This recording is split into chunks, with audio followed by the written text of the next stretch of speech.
Hey everyone, I'm ShadowDTV, and we've got a special video today. We're going to be checking out some data mined cards from the Marvel Snap game. Of course, data mined cards, these cards haven't been released in-game yet, but they are already in the game's files. So someone's extracted them out of the game for us to look at.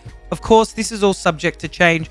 The artwork, the cost, the power, the abilities, any of this could change before the cards are released into the game. But we're going to take a look at them. I'm going into this blind. I haven't seen any of these yet. So we'll just discuss what my thoughts are on them and if I think they're any good or not. Before we do that, make sure you subscribe to the channel for more Marvel Snap content. I've really been just working on the socials, TikTok, YouTube, all that thing. Just putting out content for you guys. We've also got the Infinite Snap podcast, talking about Marvel Snap every week with my co-host. And we'll probably take a look at some of these data mine cards on the podcast in the future. But let's take a look at them today. So let's get straight into it. The first card we've got here is Absorbing Man. Really cool artwork. Absorbing Man's ability is very on theme. On reveal, if the last card you played has an on reveal ability, this card copies it. Really, really powerful. There's so many strong on reveal cards in the game. Playing Absorbing Man is kind of, I guess, like Mystique copies ongoing. Absorbing Man copies on reveal. Now, at 4 cost, you're generally not playing this till turn 4, 5, or 6. So you're going to be playing your on reveals before that. And it is it has to be the last card you played. Same as Mystique. So you do need to be, I guess, it's very important when you play Absorbing Man. I think it's quite a good card. With so many strong on reveal abilities. There's tons of on reveal cards in the game. I think Absorbing Man could have some pretty crazy synergies. Nothing coming to mind like straight away, but there's some crazy combos that you can, find by accident in the game, depending on the locations, things like that. I'd probably give Absorbing Man out of 5. Seeing how powerful Mystique can be, I'm going to give Absorbing Man a 4 out of 5. That's Absorbing Man. Pretty cool card. Looking forward to that one. Agent Coulson is the next card here. 3 cost, 4 power. On reveal, add a random 4 cost and 5 cost card to your hand. Now, I was just thinking, I read at a random 4 cost, I went, it's a bit of a strange ability. But I'm just thinking straight away, like a Dino deck that wants cards in hand. Something like Agent Coulson could really give a big boost to that. I guess it's kind of like a higher cost Agent 13. So instead of just getting one random card, you're getting a random 4 or 5 cost card. I guess not having the opportunity to get a 6 cost card limits it a little bit, but there's plenty of strong 4 and 5 cost cards. And I think being at 3 costs is pretty cool because it's going to give you your turn 4 and turn 5 play possibly. And yeah, straight away, just thinking about the synergies with Devil Dinosaur is actually really, really cool. I'd probably give Agent Coulson a 4 out of 5 as well. It's kind of hard to tell because just getting random cards in hand can be really bad. I think it's definitely not a 5 based on it being random cards. So it's probably like the lower end of like 4 out of 5 stars. Let's go 3.5. All right. So the next card, Black Knight. This is a 1 cost, 2 power card. So you're playing this very early in the game. When this is destroyed, draw a card. This is quite interesting for, I guess, a destroy deck. Draw is pretty powerful. I mean, you've only got 12 cards in deck. So getting some extra draw means you can potentially draw through your entire deck in a game. I guess being a 1 cost, it's probably not a bad ability. I feel like if this was a 2 cost, it would feel kind of bad. But playing this turn 1 and then destroying it later in the game, I think of like a Destroyer deck. I guess you're playing Destroyer last, so maybe not. But cards like Deathlock and, you got Nova down there. You put Black Knight down, Wolverine, destroy them with something like Deathlock or Venom or Carnage. And you just get to draw a card. So I think that's probably give it like maybe a 3 out of 5.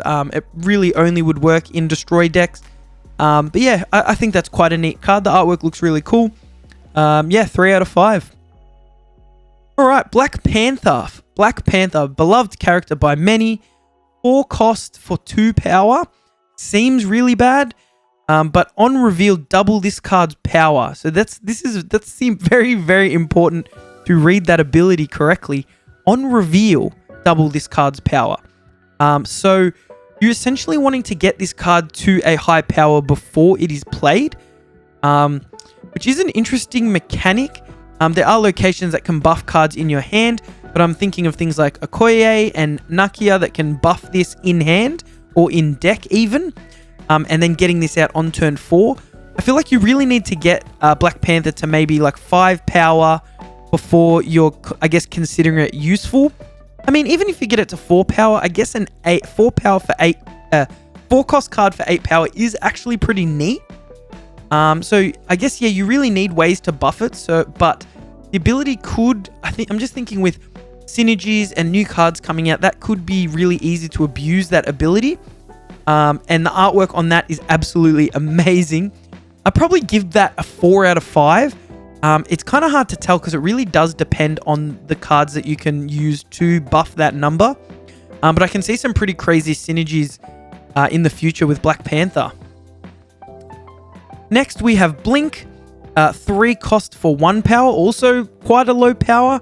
The ability is that you can move this each turn when it moves plus 1 power. That's really interesting. First thing you think of is straight into a move deck. The fact that it's when it moves, it gets plus 1 power seems kind of lackluster. Like we just look at Black Panther doubling its power. Blink only getting plus 1 power. I mean, hypothetically, if you play it on turn 3, you're probably only moving this 3 times, getting it to 4 power.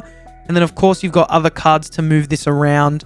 So you're moving it with its ability probably 3 times.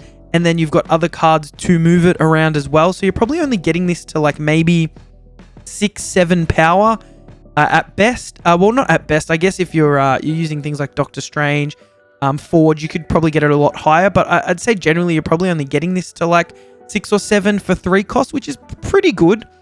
I think it just seems lackluster to me. Wait for when it comes out and I'm proven wrong. I guess with other cards there could be some other crazy synergies, but I'd probably give Blink a 2 out of 5. Doesn't really stand out to me as a super strong card. Artwork's actually really cool though. I do really like that artwork, and sometimes in Marvel Snap, there's some really, really cool artwork that I get really excited for.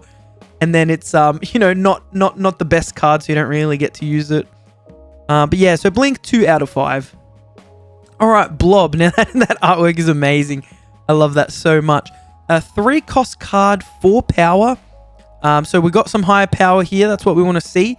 Ongoing, nothing can move this to another location. Kind of interesting. There's not a whole lot of cards that can move your opponent's cards around at the moment. Doesn't get any buffs on its own. It's an interesting card. I'm just trying to think. Like there are things that can move that around, like Magneto. And Magneto's 3 and 4 costs. Yep. So Magneto could move something like Blob. So I guess that's a little bit of a counter there. Nothing really stands out to me as this being like super strong. I think it's a fine card at 3 cost. It's ongoing. So I mean, you can use it in an ongoing deck with Spectrum. 4 power is pretty neat. But yeah, it doesn't really jump out to me as super powerful. Probably give Blob probably a 2.5 out of 5, I guess. It's not terrible, but not super amazing. Can't think of any crazy synergies with it at the moment other than Spectrum just giving it a decent buff.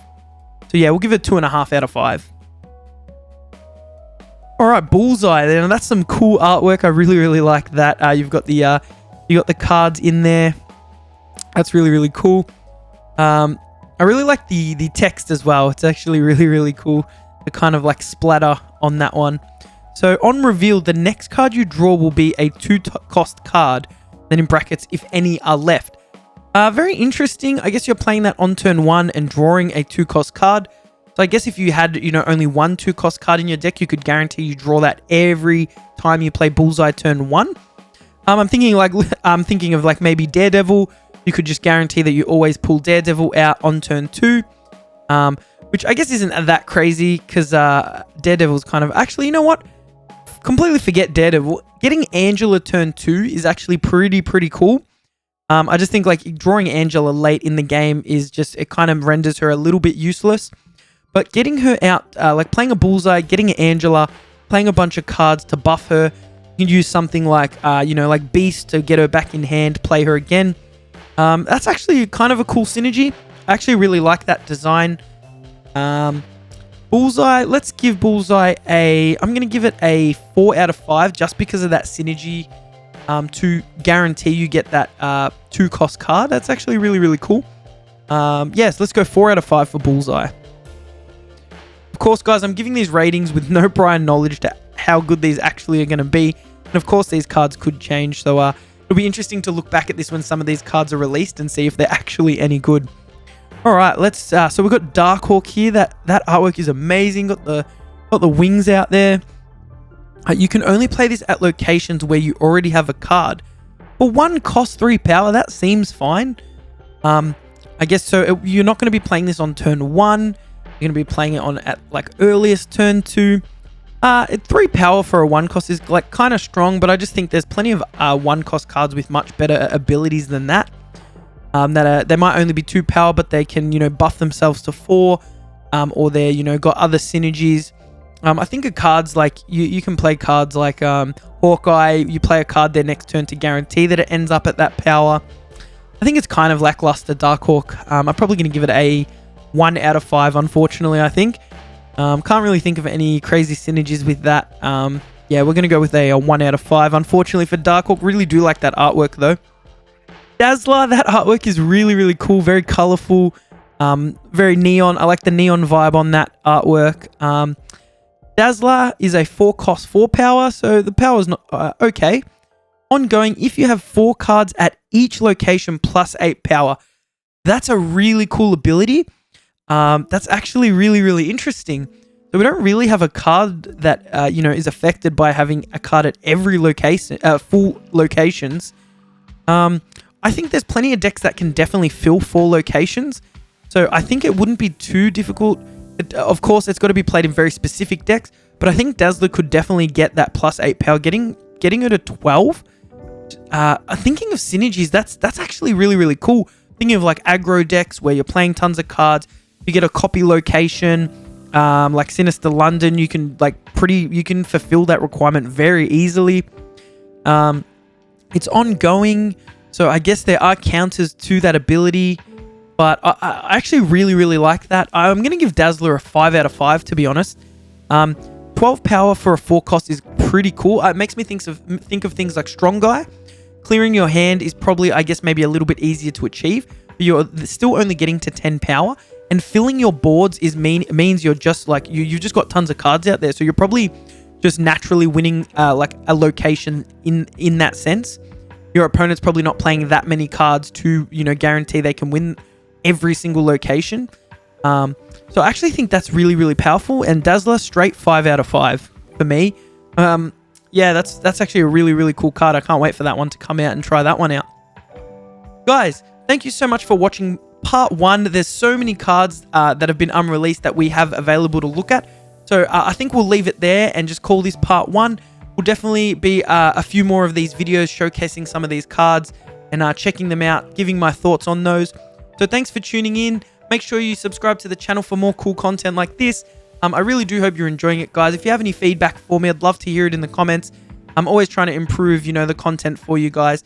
And make sure you check out the Infinite Snap podcast. It's a podcast we've launched talking everything Marvel Snap every week with my co-hosts, Tom and Justin. So go and check that out.